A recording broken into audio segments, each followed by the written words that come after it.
மாசம் மொபைலுக்கு ரீசார்ஜ் பண்றீங்களா?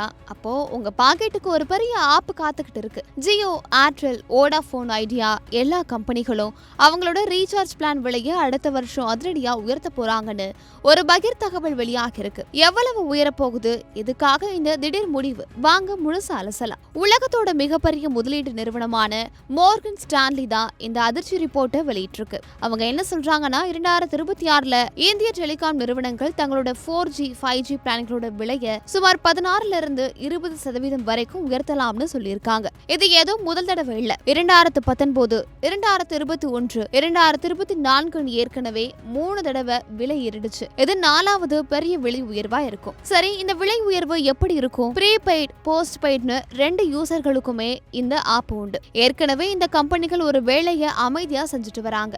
கம்மி விலையில இருந்த சில பிளான்களை தூக்குறது, OTT சப்ஸ்கிரிப்ஷனை பெரிய பிளான்களுக்கு மட்டும் கொடுக்கறதுன்னு இப்பவே நம்மள விலை உயர்வுக்கு தயார்படுத்த ஆரம்பிச்சுட்டாங்க.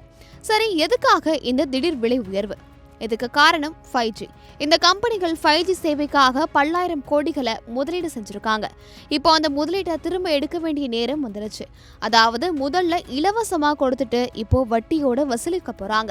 இந்த விலை உயர்வுனால ஏர்டெல் நிறுவனத்தோட ஒரு வாடிக்கையாளர்கிட்ட இருந்து வர சராசரி வருமானம் இப்போ இருக்கக்கூடிய 260 இருந்து 2028 320க்கு மேல போகும்னு இந்த ரிப்போர்ட் சொல்லுது. அப்போ வோடாஃபோன் ஐடியா அவங்களோட நிலைமை கொஞ்சம் பரிதாபம் தான். அவங்களுக்கு சரியான நேரத்தில் நிதி கிடைச்சாதான் அவங்க இந்த போட்டியில தாக்கு பிடிக்கவே முடியும். மொத்தத்தில் நமக்கு ஒரு விஷயம் தெளிவாக புரியுது.